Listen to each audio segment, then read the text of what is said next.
Hello dear aspirants. मेरा नाम है भानु शर्मा और आप देख रहे हैं डेली न्यूज़ एनालिसिस फॉर 26 जून 2023। तो आज के न्यूज़पेपर में कुछ इम्पोर्टेंट न्यूज़ आई हैं वर्ल्ड से जुड़ी हुई भी। कुछ नेशनल लेवल की न्यूज़ भी हैं और कुछ साइंस से जुड़ी हुई न्यूज़ के बारे में हम डिस्कस करेंगे। Starting with the first news जो इम्पोर्टेंट है एग्जाम के पर्सपेक्टिव से भी और इन जनरल भी। एज अ इंडियन सिटीजन आपको इसके बारे में पता होना चाहिए। That is the issue that is happening in Manipur. इसका थोड़ा सा मैं आपको ब्रीफ में बता देता हूँ हो क्या रहा है कि जो एथनिक कम्युनिटीज थी मणिपुर में, जैसे जो नागाज हैं या जो कुकीज हैं, तो वो असल में जो तो थोड़ा माउंटेनियस रीजन है, जो थोड़ा हिली एरिया है मणिपुर के आसपास का, वहाँ पे रिजाइड करते हैं। वहाँ पर वो ज़्यादा रहते हैं, कंसंट्रेशन ज़्यादा है उनकी पॉपुलेशन की वहाँ पर। और एक कम्युनिटी है जो प्लेन्स का जो इलाका है वहाँ पर रहती हैं, जिनको कहा जाता है मेतियज। अब इसका जो प्रोनाउंसिएशन है, मैं आपसे पहले ही इसका जो मैं प्रोनाउंसिएशन कर रहा हूँ, मैं पहले ही आपसे माफ़ी मांग लेता हूँ अगर मैं गलत प्रोनाउंस कर रहा हूँ उससे तो। बट मैं ट्राई करूंगा कि मैं इसको सही तरीके से प्रोनाउंस कर पाऊँ। नागाज और कुकीज जो हैं एथनिक कम्युनिटीज़, वो असल में हिली रीजन में रहते हैं ज़्यादातर। पॉपुलेशन का जो कंसंट्रेशन है वो हिली एरियाज में ज़्यादा है। और जो आपका प्लेन वाला जो रीजन है वहाँ पर जो मेतीस हैं उनकी पॉपुलेशन ज़्यादा है। मणिपुर के आसपास के इलाके में, मणिपुर और उसके आसपास का जो इलाका है।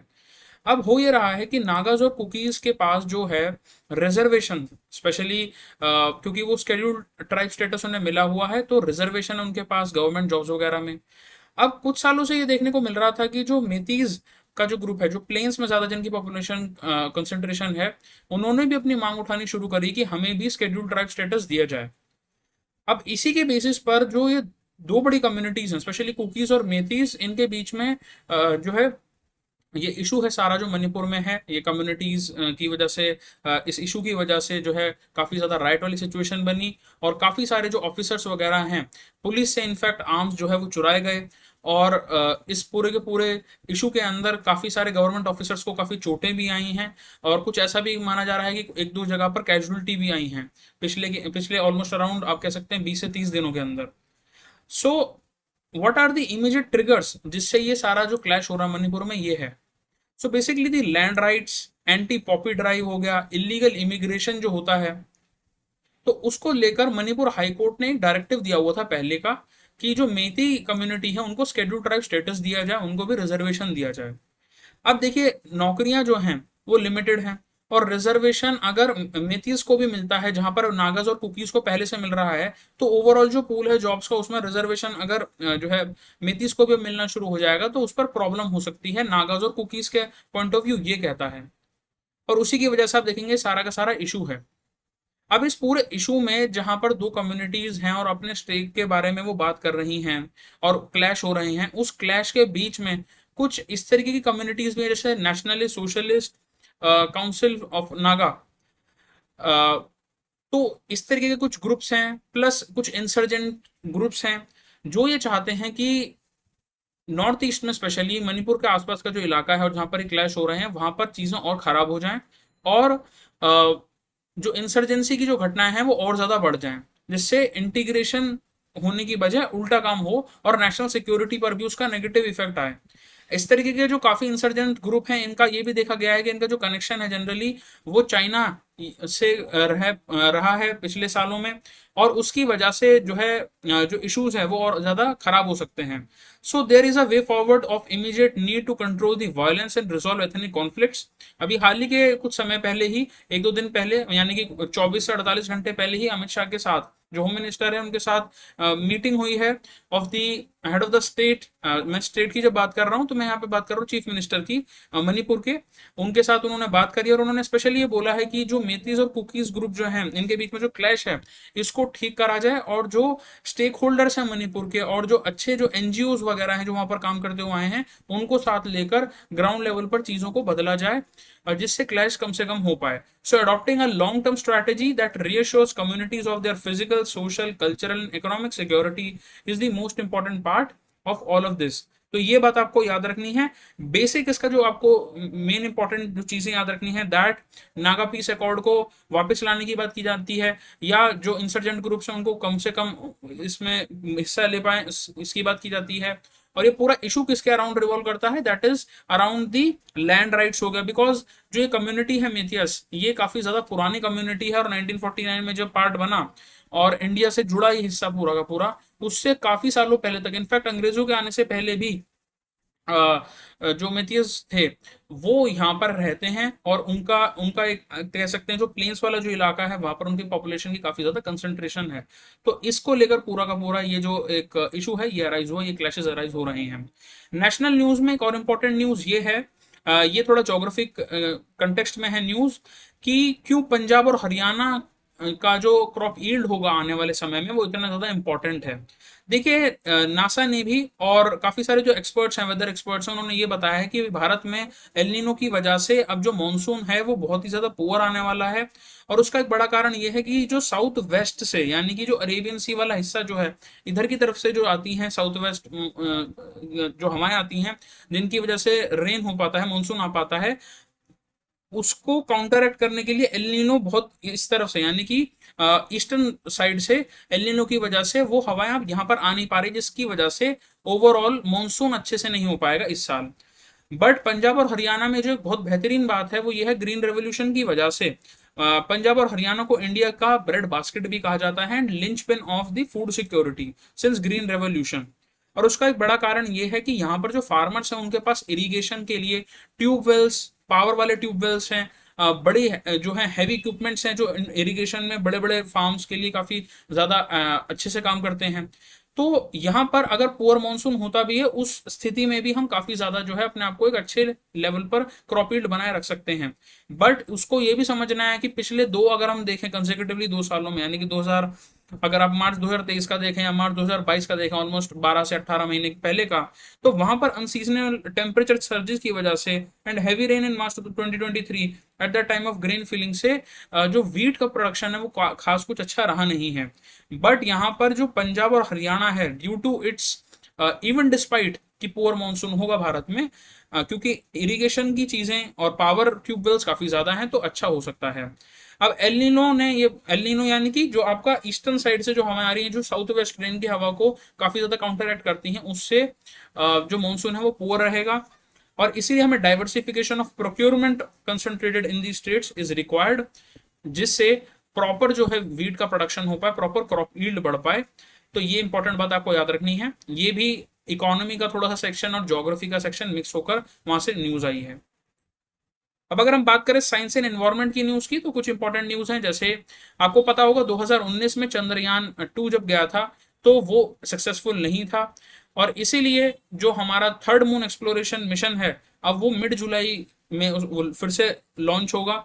और उस केस में हम इसको ये भी कहते हैं अनदर ट्राइस्ट विद मून, यानी कि हम फिर से प्रयास करेंगे। देखिए, भारत में अगर हम स्पेस एक्सप्लोरेशन प्रोग्राम को देखें तो जो एक स्पिरिट देखने को मिलती है, जो एक इसके पीछे पूरा एक आप कह सकते हैं टैगलाइन है, वो ये है कि हमेशा काम आगे करते रहना अच्छे तरीके से और गिव अप ना करना। तो इसीलिए इसीलिए for another tryst with the moon, यानी कि चंद्रयान 3 को भेजा जाएगा वापस से। और इसमें जो पहले जो मिशन हुआ था वहां पर विक्रम नाम था लैंडर का और प्रज्ञान नाम था रोवर का। चंद्रयान 3 में भी, जैसे 2019 में विक्रम और प्रज्ञान नाम था लैंडर और रोवर का, तो चंद्रयान 3 में भी जो भी मिड जुलाई में आएगा उसमें भी हमने लैंडर और रोवर का यही सेम नाम रखा है as in same in the previous mission जो कि 2019 में हुआ था। तो ये बात आपको याद रखनी है। इससे जुड़ी हुई अभी और खबरें आएंगी, स्पेशली जैसे जैसे मिड जुलाई तक जाएगा। एंड अब एक और इम्पोर्टेंट जो खबर आई है, जो हाल ही के अगर आप देखें पिछले एक हफ्ते में चेंजेस आए हैं, स्पेशली जब हम बात करते हैं बॉन क्लाइमेट चेंज के बारे में। वहां पर जब मीटिंग हुई और डेवलपिंग और डेवलप्ड देशों के बीच में एक आप कह सकते हैं इशू अराइज हुआ कि डेवलपिंग देशों की मदद नहीं कर रहे हैं developed countries when it comes to climate change help, resource allocation वगैरह के लिए। तो वहां से एक और खबर आती है। देखिए, पिछले हफ्ते ही अगर हम देखें, so French president Emmanuel Macron set a tone by calling a public finance shock. ये असल में जो है मीटिंग हुई थी summit for a global financial pact on climate change, Paris में हुई थी ये पिछले हफ्ते ही। वहां पर इमैनुअल मैक्रोन ने एक टर्म दी है public finance shock. Public finance shock इस चीज को बताता है कि उन्होंने इस बात को माना है कि डेवलप्ड कंट्रीज जो हैं वो रिसोर्स के नाम पर या मनी के नाम पर जो फाइनेंशियल स्ट्रक्चरिंग होनी चाहिए उसमें मदद नहीं कर रहे हैं डेवलपिंग कंट्रीज की, और ये नहीं किया जाना चाहिए बल्कि उनकी मदद की जानी चाहिए। So he said, and he also said to the delegates that there has to be a manner or a structure to find ways to unlock new climate investments और डेट अरेंजमेंट्स इस तरीके से किए जाएं जिससे देशों को, स्पेशली डेवलपिंग देशों को फायदा हो पाए। क्योंकि 2008 में बात करी गई थी $100 बिलियन को देने की, लेकिन अब 2023 आ गया है, वो रिक्वायरमेंट अब $2 ट्रिलियन तक पहुंच चुकी है। तो आप लगा सकते हैं कि $2 ट्रिलियन और कहां पर $100 मिलियन केवल और केवल। तो उसमें भी काफी ज्यादा चेंज आ चुका, क्योंकि महंगाई बढ़ेगी। 2008 से 2023 में सेम $100 बिलियन नहीं रख सकते आप, वो 100 बिलियन से अब 2 ट्रिलियन का नंबर पहुंच चुका है। इस चीज को समझते हुए भी यहाँ पर बातें की गई, और आईएमएफ ने अनाउंस करा स्पेशल ड्राइंग राइट जो है आईएमएफ के खुद के, यानी कि कह सकते हैं, मैं आपको थोड़ा ओवर सिंपलीफाइड मैनर में बताऊं तो आईएमएफ का एक खुद का एक करेंसी टाइप की चीज है जिसको हम एसडीआर कहते हैं। एग्जैक्टली करेंसी नहीं होता है, बट ओवर सिंपलीफाइड मैनर में जिससे आप आसानी से समझ पाए, तो उन्होंने ये बोला है कि 100 बिलियन हम देंगे, $100 billion to the global south. और France, Japan and the UK, United Kingdom also made SDR related pledges as well. Any reform in the climate financing architecture should not overlook, and specially कुछ ऐसे भी देश हैं developing और under developed जहां पर जो लोन की जो प्रक्रिया है, स्पेशली क्लाइमेट फाइनेंसिंग को लेकर वो प्रॉब्लम में है, तो उन लोन्स की रिस्ट्रक्चरिंग की भी यहाँ पर बात की गई है। Vulnerable countries reiterated that they require grants and technology transfer also along with money। Money सबसे इंपॉर्टेंट रोल है, बट उसके साथ टेक्नोलॉजिकल ट्रांसफर भी किया जाना चाहिए। ये बात वापस से उठी है in the summit for global financial pact जो पेरिस में हुआ पिछले ही हफ्ते 5 से 15 तारीख जो है जून का जो महीना 2023 में, वहां पर आपने देखा कि बॉन में भी जो है इसी के बारे में सिमिलर लेवल पर बात की गई। अब एक और साइंस से जो जुड़ी हुई न्यूज आ रही है, that is India must keep an I on adverse reaction from new drugs and vaccine. देखिए पिछले हफ्ते ही जेमकोवैक कॉम जो है एक न्यू mRNA वैक्सीन इंडिया ने निकाली कोविड-19 के लिए, ओमिक्रॉन के लिए स्पेशली, और जिसकी मैंने आपको बताया था कि इसको नॉर्मल रेफ्रिजरेटर टेम्परेचर में भी रख सकते हैं, नॉर्मल रेफ्रिजरेटर में भी 2 से 8 डिग्री स्टेबल टेम्परेचर में ये सर्वाइव कर सकती है। इसको क्लियरेंस मिला था डीजीसीए के द्वारा। अब जो आर्टिकल आया है उसमें जनरली ये बात करी गई है कि क्यों इंडिया किससे जो बनी हुई वैक्सीन हैं, स्पेशली इस तरीके की जो वैक्सीन हैं जैसे जिमकोवैक हो गई, तो उनको इंटरनेशनल लेवल पर क्यों एक हल्का सा बैकलैश देखने को मिलता है। उसके कुछ कारण ये हैं कि कहीं ना कहीं एक क्रेडिबल रजीम जो है, यानी कि प्रॉपर सर्टिफिकेशन, एक credible regime of clinical trials and independent regulation कहीं ना कहीं पहले मिसिंग थी 2018-19 और कोविड से पहले। बट अब क्योंकि वो धीरे धीरे स्ट्रांग हो रही है, तो हमारा जो एक्सेप्टेंस है ग्लोबल लेवल पर फॉर आर वैक्सीन जो इंडिया में बन रही है वो धीरे धीरे बढ़ रहा है।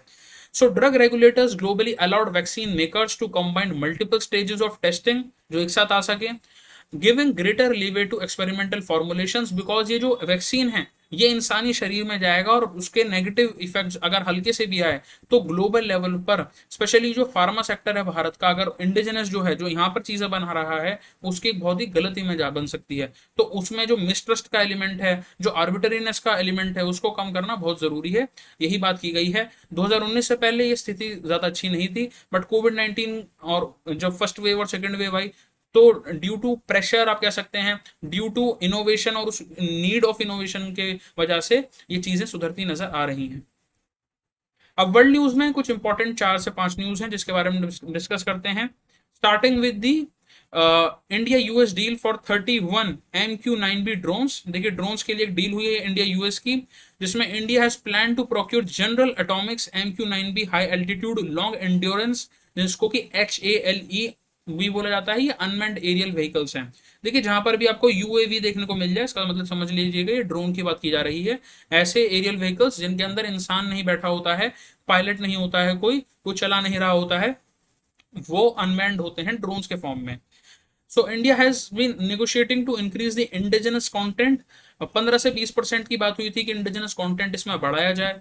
अब ये जो MQ-9B है इसके 2 वेरिएंट आते हैं, स्काई गार्डियन के नाम से है और एक सी गार्डियन के नाम से है। स्काई गार्डियन जनरली इस्तेमाल किया जाता है हायर एल्टीट्यूड्स पर भी, और इसका जो सबसे बड़ा फायदा वो ये है कि it is designed to fly via satellite for up to 40 hours. तो इसका जो बैकअप है वो काफ़ी ज़्यादा हाई है, 40 आवर्स तक है। इनफैक्ट आप लगा सकते हैं ऑलमोस्ट ये एक दिन से ज़्यादा है, काफ़ी ज़्यादा है। और जो सी गार्डियन है वो इसका मैरीटाइम वेरिएंट है। तो दो वेरिएंट है, स्काई गार्डियन और सी गार्डियन। तो ये नाम आपको याद रखना है। और जैसे मैं आपको पहले बताया कि अब जो प्रधानमंत्री जो है यूएस के बाद वो फिर इजिप्ट की तरफ आ गए। और Modi Sisi ink deal on strategic partnership, ये दूसरी न्यूज है आज की। सिसी कौन है? अब्दुल फतेह सिसी के साथ प्रधानमंत्री नरेंद्र मोदी ने स्ट्रेटेजिक पार्टनरशिप साइन करा। Just second. So 4 agreements have been signed, और ये पहला जो था एग्रीमेंट वो बायलेटरल रिलेशंस के ऊपर साइन किया गया है बिटवीन इजिप्ट एंड इंडिया। और बाकी के 3 एमओयूज है, मेमोरेंडम ऑफ अंडरस्टैंडिंग। और ये जो मेमोरेंडम ऑफ अंडरस्टैंडिंग है, आपको याद रखने वाली बात यह है कि ये मेमोरेंडम ऑफ अंडरस्टैंडिंग जो आए हैं ये एग्रीकल्चर के ऊपर, आर्कियोलॉजी के ऊपर, एंटिक्विटीज और कंपटीशन लॉ के ऊपर भी हैं। इजिप्ट इस बात को समझता है कि भारत जो है इमर्जिंग मार्केट तो है ही, उसके साथ ही साथ उसकी जो साइंस एंड टेक्नोलॉजी की पावर और कैपेबिलिटी है वो उसकी मदद कर सकती है। तो इसलिए 3 एमओयूज में से एक बड़ा हिस्सा अकेडमिशिया और आपका जो साइंस एंड टेक है उसमें जुड़ा हुआ है। Also the government of Egypt has bestowed highest honour जो उनके लैंड का है, that is the order of the Nile to PM Modi. तो ये क्वेश्चन वनडे एग्जाम का फेवरेट सवाल इस तरीके के होते हैं, तो ये आपको बात याद रखनी है। उसके बाद बात करते हैं रशिया में क्या चल रहा है। रशिया में जो वैगनर ग्रुप था, देखिए वैगनर ग्रुप असल में एक प्राइवेट मिलिट्री ऑर्गेनाइजेशन था, और इसके जो लीडर हैं येवजेनी प्रिगोजिन, ये मार्च कर रहे थे एक म्यूटनी करने के लिए टुवर्ड्स मॉस्को। और उस म्यूटनी को दबाने के लिए बेलारस ने काफी ज्यादा मदद करी। बेलारसियन प्रेसिडेंट जो है वो बीच में आए इस पूरे के पूरे प्रोसेस में, और उन्होंने नेगोशिएशन करा, मीडिएशन करा, बातचीत करी कि आप जो है एक प्राइवेट मिलिट्री कंपनी है, आप रशिया में मॉस्को के ऊपर चढ़ाई ना करें, आप पीछे की तरफ हो जाएं। और ये जो बात हुई पूरी की पूरी, और इनफैक्ट रशियन गवर्नमेंट ने भी बहुत ही ज्यादा स्ट्रॉन्ग शब्दों में बोला कि अगर आप पीछे नहीं जाएंगे, आपके पास एक एक जो है चांस है, आप जा सकते हैं वापस अपने बेसिस की तरफ। अगर आप बेसिस की तरफ नहीं गए तो बहुत ज्यादा परेशानी आपको हो सकती है। तो इस बात को समझते हुए जो वैगनर ग्रुप के फाइटर्स थे वो वापस अपने बेसिस में बेसिस की तरफ चल जा चुके हैं, basis in return for guarantees for their safety. अब ये कहा जा रहा है कि बिकॉज ऑफ दिस जो म्यूटनी किस्म का जो एक इशू अराइज हुआ है रशिया के अंदर, और बेलारूसियन प्रेसिडेंट ने मीडिएशन इसमें किया है, इससे एक बड़ी बात निकल कर आती है कि कहीं ना कहीं जो प्रेसिडेंट पुतिन है उनका और ज्यादा स्ट्रॉन्ग ओपिनियन आप कह सकते हैं और एक्शन हो सकता है देखने को मिले towards Ukraine and towards this entire issue, not just of Wagner groups mutiny, but जो रशिया और यूक्रेन के बीच में चल रहा है उसमें भी। अब एक और न्यूज है वर्ल्ड न्यूज से जुड़ी हुई, that Pak army has that China is helping Pakistan army to build defence infrastructure. पिछले ही हफ्ते मैंने आपको बताया था कि कैसे पाकिस्तान ने जो है चाइना के साथ डील साइन करी है for the help in the electricity domain. और अब बात आ रही है that China is helping Pakistan to build its defence infrastructure, और वो भी अब यूएवी प्रोवाइड कर रहा है। जैसे भारत ने एक डील साइन करी है MQ-9B की, वैसे ही चाइना भी पाकिस्तान की मदद कर रहा है यूएवी प्रोवाइड करने में, कम्युनिकेशन टावर सेटअप करने में। और ऐसा बोला जा रहा है एक्सपर्ट्स द्वारा और ऑफिशियल्स द्वारा कि जो पाकिस्तान की जो आर्मी है is deploying new Chinese cannon जो उन्होंने उससे खरीदा है ऑन दी एलओसी। एलओसी वाला कौन सा हिस्सा है? जो पीओके और भारत वाला जो हिस्सा है, यहाँ पर इस लाइन को हम जो है एलओसी कहते हैं, लाइन ऑफ कंट्रोल। तो ये कुछ वर्ल्ड से जुड़ी हुई न्यूज है। अब बात करते हैं इकोनॉमिक न्यूज। देखिए इकोनॉमिक न्यूज आज जो है खास कुछ इतनी ज्यादा बड़ी नहीं आई है, उसमें ज्यादातर जो पार्ट है that is more of commentary, but हमें ओवरऑल एक पिक्चर समझने के लिए जरूरी होती है कमेंट्रीज भी। So India to remove retaliatory customs duties on 8 US product. देखिए ये तो होना ही था, जब भारत के प्रधानमंत्री यूएस जाते हैं और बातचीत होती है, तो जब भी ट्रेड होता है तो मैंने आपको बताया था 100% परफेक्शनिस्ट नहीं है कोई भी रिलेशनशिप किसी भी देश के बीच में। ज्यादातर जो प्रॉब्लम आती है इंडिया और यूएस के बीच में कभी ना कभी वो ट्रेड से रिलेटेड आ जाती हैं। कभी ना कभी किसी के ऊपर ज्यादा जो है ड्यूटी, कस्टम ड्यूटी लगा दी जाती है इंडिया के फ्रंट से, कभी यूएस के फ्रंट से। तो उन चीजों को कम करने के लिए अब 2023 में both the countries have decided to for the termination of 6 WTO disputes and removal of these retaliatory tariff जो कुछ यूएस प्रोडक्ट्स पर लग रहे थे। ये कुछ अराउंड आपके 6 से 7 प्रोडक्ट्स हैं, जिन 8 प्रोडक्ट्स हैं जो अब ये इनके ऊपर नहीं लगाया जाएगा ये टैरिफ, जिससे इंडियन मार्केट में हो सकता है अच्छे से ये इनकी जो सेल है वो स्काई रॉकेट करे। 2018 के अंदर जो यूएस था उसने इंपोर्ट ड्यूटी जो थी लगाई थी 25% ऑफ द स्टील प्रोडक्ट्स और 10% on aluminium products on grounds of national security का हवाला देते हुए। और उसी को समझते हुए फिर भारत ने अपना मूव दिखाया। 2019 में भारत ने कस्टम ड्यूटीज जो है 28 यूएस के प्रोडक्ट्स पर लगा दी and duties on 8 products would revert to current applied MFN rate. यानी कि आपका जो मोस्ट फेवर्ड नेशन का जो रेट होता है, जो डब्ल्यूटीओ के अंडर जो कंट्री जुड़ी हुई है उन पर लगता है, तो उसके हिसाब से भारत ने भी अपना रिटेलिएशन दिखाया। ये बिल्कुल ऐसे ही है, अगर आपने एक कोई चीज गलत करी है तो मैं भी आपके साथ गलत करूंगा। बट जब दोनों देश बात सामने एक दूसरे के करने लगे, अभी जब यूएस में गए हैं प्रधानमंत्री, तो 2023 में अभी डिसाइड हुआ है कि ये जो रिटेलिटरी कस्टम ड्यूटीज है इनको हटाया जाएगा 8 यूएस प्रोडक्ट से। तो आपको ये एक एग्जैक्टली चीजें याद ना रखकर आप इसको ओवरऑल मीन्स में लिख सकते हैं कि जो विजिट होती है, डिप्लोमेसी होती है, उसका फायदा इस तरीके से मिलता है कि कस्टम ड्यूटीज हटा दी जाती हैं एक्सेट्रा। अब जैसे मैंने आपको बताया, एल नीनो की वजह से मानसून खराब हो सकता है और उससे मार्केट के अंदर इंस्टेबिलिटी थोड़ी बहुत आ सकती है। सो इसी के ऊपर जो है मिस्टर दास ने, आरबीआई के जो गवर्नर है, उन्होंने एक कमेंट किया है, will strive to get CPI यानी consumer price index down to 4%। El Nino a challenge for the inflation. अब इन्फ्लेशन के फैक्टर्स कौन कौन से हैं? देखिए, सबसे पहला तो जियोपॉलिटिक्स है, रशिया यूक्रेन वॉर तो है ही, साथ ही साथ जो रिसेशन यूरोप के अंदर आप देखते हैं, recession like conditions in Europe, that is also one such part. India के अंदर पुअर मानसून और एल नीनो के बारे में जो जैसे मैंने आपको बताया, ये भी कुछ वॉलेटाइल कंडीशन है जो खड़ी हो रही हैं, जिसकी वजह से इन्फ्लेशन जो है अफेक्ट हो रहा है। उसके बाद एक और इकोनॉमी की न्यूज है दैट बैंक्स आर रीडिंग। देखिए, बैंक्स को काफी प्रॉब्लम हो रहा था, स्पेशली मई का जो महीना इससे पहले, इन ऑर्डर टू फाइंड और in order to assess, specially जो टैक्स कटता है, यानी कि टैक्स जो जिसको हम टीसीएस कहते हैं शॉर्ट भाषा में, उसको यानी कि एसेस करना काफी ज्यादा मुश्किल हो रहा था, specially in case of remittances. जो कोई बाहर है व्यक्ति, वो जो है इंडिया में अगर पैसे को भेजते हैं, या स्पेशली उसमें भी जो डेबिट या क्रेडिट कार्ड का इस्तेमाल होता था आउटसाइड इंडिया, उसमें काफी ज्यादा प्रॉब्लम आ रही थी। So banks were finding it difficult to assess and correct the TCS due to exemptions using credit and debit card. 16 मई के करीब सेंटर ने अमेंड करे कुछ रूल्स को फेमा के under, which is foreign exchange management act, bringing international credit cards spend under the liberalised remittance scheme. अब ये कहा जा रहा है कि विद 20% टैक्स अंडर एलआरएस 1 जुलाई से ये जो नई चीज है ये लागू हो जाएगी। इसीलिए आप ये भी सुनते होंगे, बार बार आपसे कहा जाता है कि आप पैन और आधार कार्ड को लिंक कर दीजिए, पैन आधार कार्ड को लिंक कर दीजिए। पहले ये जो डेट थी ये मार्च तक थी, अब इसको 30 जून तक बढ़ा दिया गया है। 19 मई को भी न्यूज आई थी that payments using international debits और credit card up to ₹7 lakh per financial year will be included from LRS limits and not attract any TCS, यानी कि टैक्स कटेड at the source, tax collected at the source. Now banks get ready with system to track spend on international cards and mobilize tax collection at the source on outward remittances. So ये process है, इसमें आपको याद रखने वाली बात यह है कि ये वाला जो पोर्शन है इसको आप इकोनॉमी के सेक्शन से कम और मनी लॉन्ड्रिंग वाला जो पार्ट होता है या सिक्योरिटी वाला जो पार्ट है उससे थोड़ा जोड़कर ज्यादा पढ़ें, बिकॉज ये रेमिटेंसेस वाला जो पार्ट है और ट्रैक कर पाना बैंक्स के द्वारा या ना कर पाना या उसमें मुश्किल होना, ये वहां पर ज्यादा इसके क्वेश्चन पूछे जा सकते हैं। तो जनरली ये एक थ्रेड था, थ्रेड में न्यूज आई हुई थी, यानी कि कमेंट्स बेस्ड न्यूज थी, तो मैंने इसलिए आपको ये बताया। So this was all for today. मैं मिलता हूं आपसे नेक्स्ट लेक्चर में, नेक्स्ट डेली न्यूज एनालिसिस में। Thank you and have a great day.